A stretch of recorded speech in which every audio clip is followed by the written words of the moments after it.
Bon les frères, encore une fois on est typiquement sur le genre du match du Maroc qui va me laisser très partagé, je vous dis la vérité. Parce que si on s'arrête au score, si vous voyez juste le score et si vous n'avez pas vu le match, vous allez dire ouais, le match était excellent, c'était un match irréprochable, peut-être un match parfait.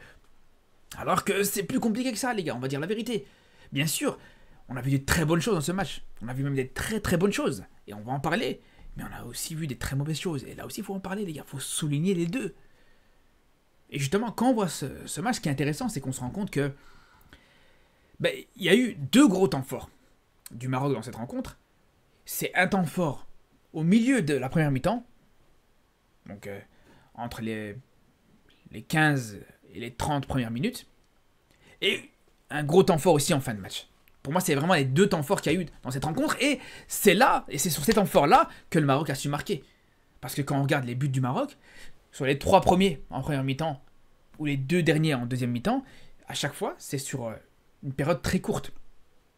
Donc c'est pour ça qu'on ne pourrait pas dire que le Maroc a été bon sur l'ensemble du match, a été régulé sur l'ensemble du match, a dominé tout le match. Ouais, bien sûr qu'il y a eu une domination en termes d'occasion, c'est sûr et certain, mais on ne peut pas dire que le Maroc a été irréprochable, c'est surtout ça.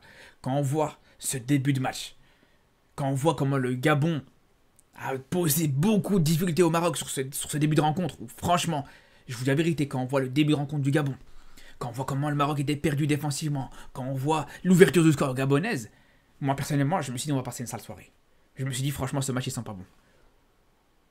Et ça aurait pu même être le cas d'ailleurs, parce que si vous revoyez, on va revenir sur ça, hein, mais si vous voyez justement le deuxième but du Gabon qui a été refusé pour hors-jeu, ça s'est joué à très peu. Je suis même pas sûr qu'il y a hors-jeu. On va revoir l'action après, mais ça s'est joué à très peu. Donc pour le même prix c'est 2-0, et à ce moment-là, est-ce que tu reviens au score, c'est notre histoire. Mais bref, ce qui est sûr et certain, voilà, c'est qu'il y a eu du bon, il y a eu du moins bon. Et là où ce qu'on peut souligner déjà les choses très bonnes dans ce match-là, c'est sur les coups de pied arrêtés offensifs. Sur les corners, les gars, c'était impressionnant. Franchement, j'ai été impressionné par la qualité du Maroc sur les corners offensifs. La facilité avec laquelle le Maroc a réussi à créer du danger dans cette défense gabonaise à chaque corner quasiment. C'est une dinguerie. En première mi-temps, chaque corner était une occasion de but. Chaque corner du Maroc mettait le feu dans la défense gabonaise. Alors, des corners, des fois tirés directement, des fois tirés indirectement, des fois joués à deux, etc. Mais à chaque fois, c'était dangereux. Et les 3 premiers buts, d'ailleurs, ils viennent comme ça. Et c'est simple, en première mi-temps, il n'y a eu que ça à se mettre sous la dent. Au niveau offensif, côté marocain, il n'y a eu que ça qui était intéressant. C'est vraiment l'efficacité du Maroc sur les corners. Mais c'est là où, justement, on va venir sur des aspects un petit peu moins positifs. C'est que dans l'animation offensive, les gars, alors c'est un peu paradoxal de dire ça quand tu gagnes 5-1, quand tu mets 5 buts, mais dans l'animation offensive, les gars, je suis désolé, hein, dans l'animation offensive, c'était très pauvre. C'était très pauvre, les frères, on va dire la vérité. Alors vous allez me dire, ouais, mais t'as gagné 5-1, ouais, ok, t'as mis 5 buts, mais ce que je veux vous dire par là, c'est que quand on voit justement là où le Maroc arrive à être dangereux, à se procurer des occasions, c'était souvent, pour pas dire tout le temps, sur des situations individuelles, des accélérations de Hakimi, des accélérations d'Abdé sur le côté gauche, Brahim Diaz aussi sur ses dribbles et sur ses provocations balle au pied, Ben Seguir pareil. Mais il y a eu très peu de séquences collectives où c'était vraiment posé, où tu as vraiment vu un jeu posé et des combinaisons. Alors il y a eu des combinaisons intéressantes. Il y a eu des automatismes intéressants entre Brahim Diaz et Hakimi. C'était eux, justement, qui souvent arrivaient à être dangereux sur des 1-2 comme ça. Mais à part ça, globalement, les gars, je vous dis, dans l'animation offensive, sur l'aspect collectif, c'était très mauvais.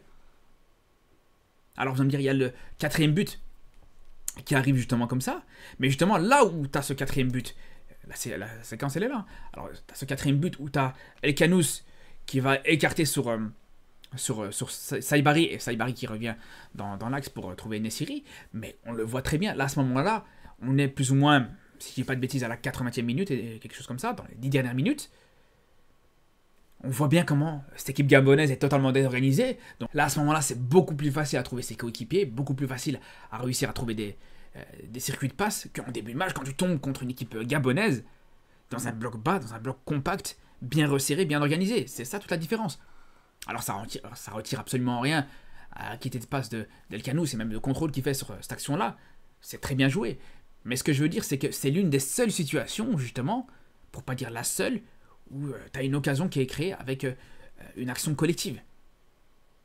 Donc c'est là où vraiment j'ai été un petit peu déçu sur cet aspect-là, sur justement ce manque de qualité dans les transmissions, de qualité dans les automatismes. Après, voilà, c'est vrai que t'as Brahim Diaz qui revient de blessure, t'as Ben Seguir, Brahim Diaz et Abdé qui n'ont pas forcément toujours l'habitude de jouer ensemble. Alors, comme je vous disais, il y avait ces petits automatismes entre Hakimi et Brahim Diaz sur des 1-2, etc.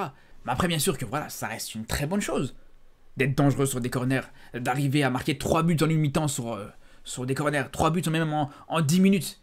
Sur corner, c'est une très bonne chose, c'est une chose excellente. Mais si tu veux gagner une CAN, tu peux pas compter que sur ça, bien sûr. Tu peux pas gagner une CAN sans avoir une équipe qui a une bonne animation offensive, sans avoir une équipe qui collectivement arrive à être dangereux, à se créer du danger collectivement. T'es obligé de passer par ça.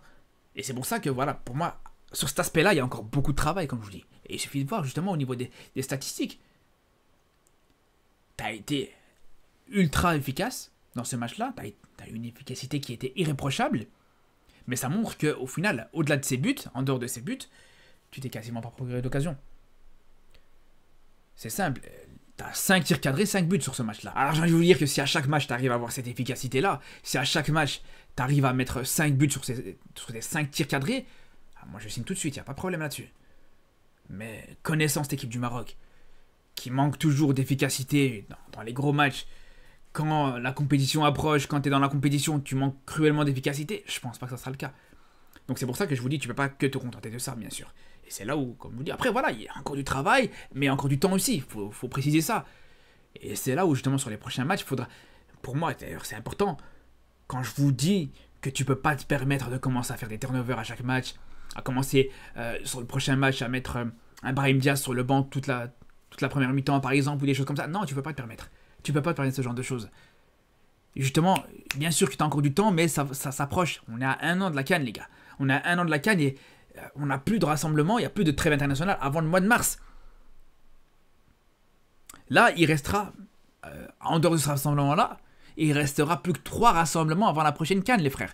C'est pour ça que non, il y a du temps, ouais, mais d'un autre côté, voilà, ce temps-là, il doit être bien exploité. Et c'est là où, voilà, comme je vous dis, il faudra profiter des prochains matchs pour que, voilà, on voit vraiment une équipe qui est capable de jouer ensemble un maximum, qu'on commence à voir un petit peu une équipe type qui est en train de se construire. Est-ce que ça doit être avec Ziyech ou avec sans Ziyech, peu importe, au final, je m'en fous complètement si c'est avec Ziyech ou sans Ziyech aujourd'hui. Ce qui m'intéresse juste aujourd'hui, c'est d'avoir une équipe type, une équipe stable, une équipe qui a des automatismes, que Brahim Diaz soit capable de jouer avec Ben Seguir, que Ben Seguir soit capable de combiner avec Abdé, etc. Et c'est ça qu'on a besoin.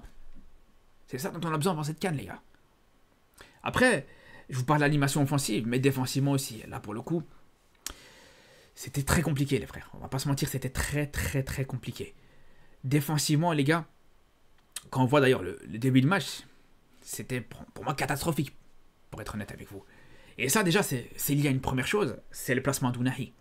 Ounahi n'a pas compris, je pense, ou je sais pas s'il n'a pas compris, ou s'il veut pas comprendre, ou s'il veut pas appliquer ça, mais il comprend pas que là, quand on est dans une situation où sur le terrain, tu as Ben Seguir, tu as Abdé, tu as Brahim Diaz,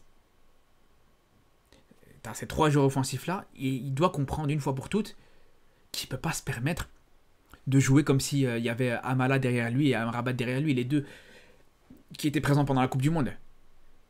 C'est là où Ounahi doit comprendre que si vraiment il veut rester dans ce 11, il faut qu'il fasse le travail défensif. S'il voit justement Brahim Diaz, Ben Seguir, Abdé présents en tant que titulaire, il faut qu'il arrête de se projeter comme ça vers l'avant, parce que c'est ce qui a plombé le Maroc sur quasiment toute la première mi-temps.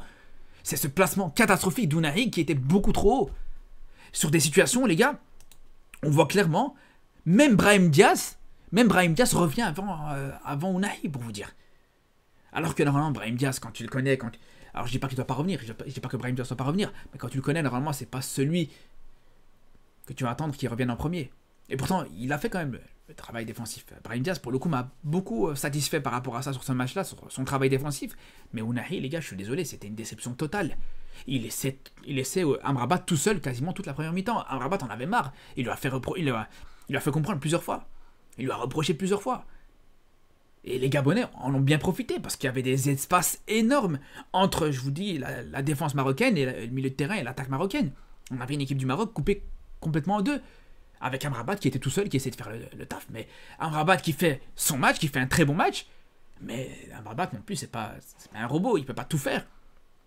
Et c'est là où Ounahi doit le comprendre. C'est là où Ounahi doit... Et je comprends même pas comment c'est possible que, avant ce match-là, que dès le début de ce match-là, quand il voit la compo, quand il voit qu'il est entouré que de joueurs offensifs, des Brahim Diaz, des Ben Seguir, des ci, des ça, qu'il n'a pas compris dès le début du match qu'il devait le faire. Parce qu'en deuxième mi-temps, ça allait mieux. En fin de première mi-temps, un petit peu mieux aussi. Mais ça, c'est dès le début du match qu'il doit le comprendre ça. Alors, est-ce que ils ont seulement compris dès le début du match, quand les Gabonais ont commencé à se projeter vers l'avant, profiter des espaces entre les lignes marocaines, qu'il y a eu cet ajustement tactique, il y a eu cette consigne de Regragui envers Ounahi? Je sais pas.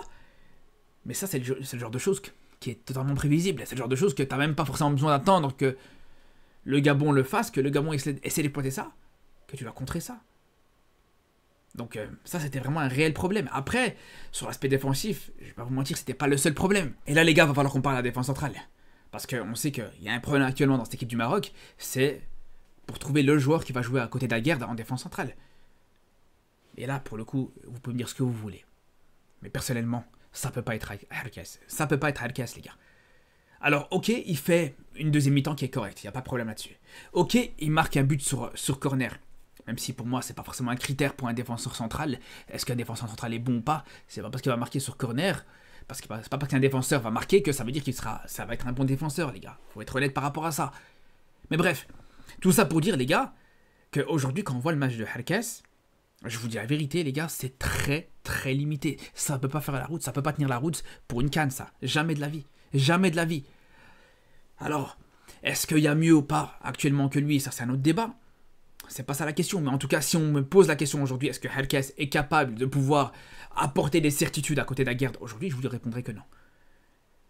Alors, encore une fois, voilà, on peut peut-être être influencé par son but, être influencé par sa deuxième mi-temps qui globalement était correcte.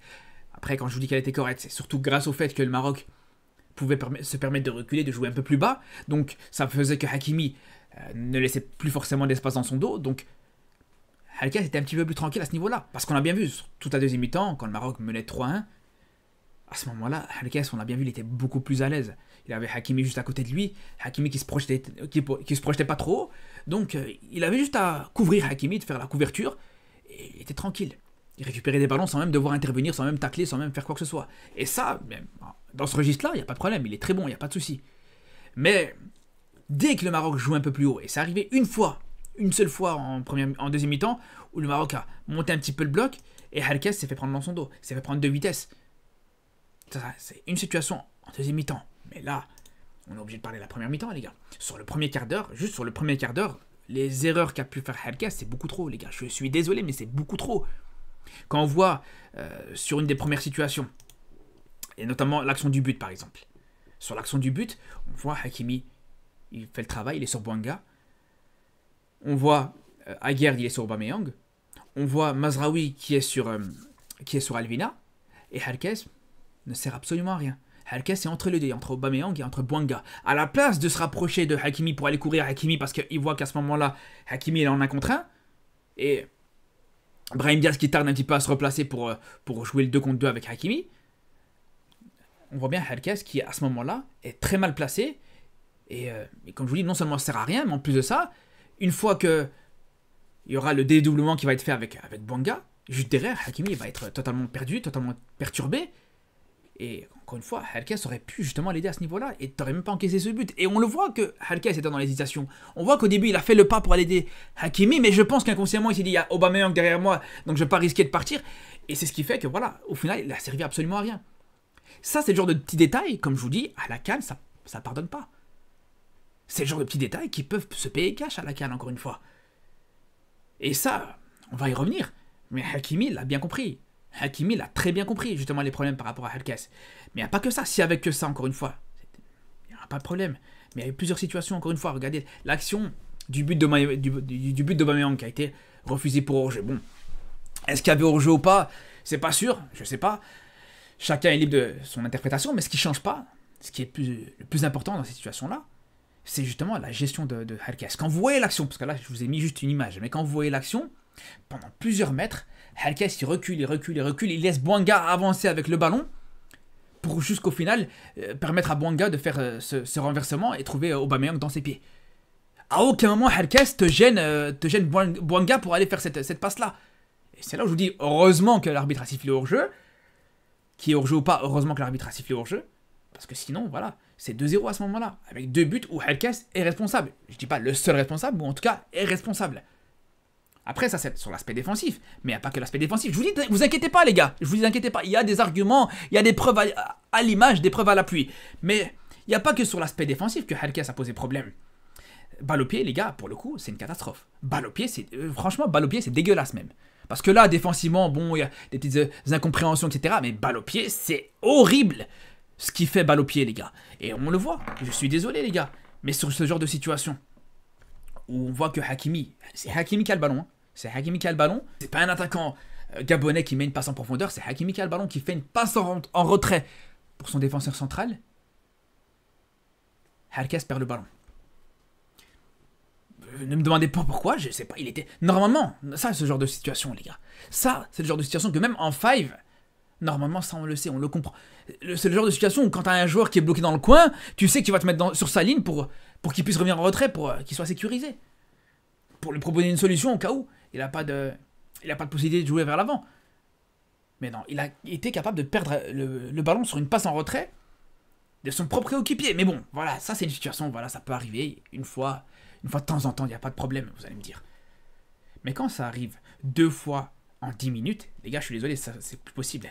Quand, juste après, il reçoit un ballon dans les pieds, il est tout seul, il reçoit le ballon et il se retrouve au sol, les gars. Il glisse tout seul, il se retrouve au sol. Il se retrouve à 4 pattes. Le mec, il a son coéquipier qui lui fait une passe, il se retrouve à 4 pattes. Les gars, vous pouvez pas me dire que vous pourrez être serein d'aller jouer une canne avec ça, les gars, je suis désolé. Avec tout le respect qu'on a pour ce joueur-là, il n'y a pas de problème là-dessus. Mais il est très limité. Je suis désolé, il est très limité. Aujourd'hui, si encore une fois on pose la question, est-ce que c'est lui qui pourra être ce joueur, ce binôme avec Aguerd? Pour moi, non. Je suis désolé, non. Je préfère encore tester un Omar El Hilali de l'Espagnol qui est latéral de formation mais qui peut aussi jouer en défenseur central et qui a montré des bonnes choses d'ailleurs en défense centrale plutôt que Herkes. Je vous dis la vérité, les gars. C'est urgent de trouver une autre possibilité. Je préfère tester un Abdelhamid qui est beaucoup plus âgé, qui a plus de... Ouais, qui est plus en fin de carrière que Herkes, plutôt que de continuer avec ça. Les gars, je suis désolé. En 2 matchs, sur les 2 derniers matchs, les gars, il y a eu beaucoup trop d'erreurs. Encore, contre des adversaires qui ne sont pas forcément des cadres européens, des cadres africains, mais ça reste quand même beaucoup trop pour ce genre d'adversaire. Alors vous allez peut-être me dire, ouais, j'abuse, peut-être me dire, j'exagère, etc. Mais les gars, au bout d'un moment, c'était pas moi sur le terrain qui l'engueulait toutes les 5 minutes. C'était Hakimi. Hakimi, capitaine de la sélection actuellement, il arrêtait pas de reprendre Herkes toutes les 5 minutes. En première mi-temps, il était préoccupé que par Herkes. Il était même plus occupé sur son match. Il devait gérer Herkes toutes les 2 secondes. Vous allez me dire, ouais, c'est juste Hakimi qui l'aime pas, c'est peut-être juste... Les gars, même Bono, regardez juste le regard de... Comment Bono, il regarde Herkes. On voit le regard de quelqu'un qui n'est pas rassuré, les gars, je suis désolé. Donc c'est pour ça, voilà, j'ai rien contre Herkes. J'ai rien contre lui, j'ai rien contre ce joueur-là. Mais encore une fois, c'est très limité. Pour moi, je vous dis, il n'est pas prêt. Il n'est pas prêt. Peut-être qu'un jour, il le sera. Peut-être qu'un jour, voilà, il sera bon. Mais c'est pas parce qu'il a marqué. D'ailleurs, bravo à lui pour son but, il n'y a pas de problème là-dessus. Mais c'est pas parce qu'il a marqué, qu'il a mis son petit but... et c'est pas forcément là où tu l'attends que ça veut dire que pour autant c'est Maldini. Encore une fois, faut s'entendre. En tout cas, voilà les frères. On verra pour les prochaines rencontres. Et je pense que voilà, comme je vous dis, ça va être une des urgences pour moi d'ici à la prochaine CAN de trouver vraiment ce joueur pour jouer à côté d'Aguerd, ce défenseur central, parce que vraiment ça va être un gros problème, je pense, pour cette CAN si on trouve pas un vrai remplaçant, une vraie alternative à Herkes. À voir, les gars. Après, tout est possible. C'est possible aussi que Herkes progresse, que voilà, c'est possible qu'il a besoin de s'intégrer. C'est aussi une possibilité. Mais en tout cas, dans l'état actuel des choses, si on doit juger la situation à l'instant T, pour moi, c'est pas encore ça. Je vous dis la vérité, les frères. Sur ce, les frérots, une vidéo quand même assez longue, je pense. Bref, on se dit à très vite pour une nouvelle vidéo et surtout d'ici là, prenez soin de vous.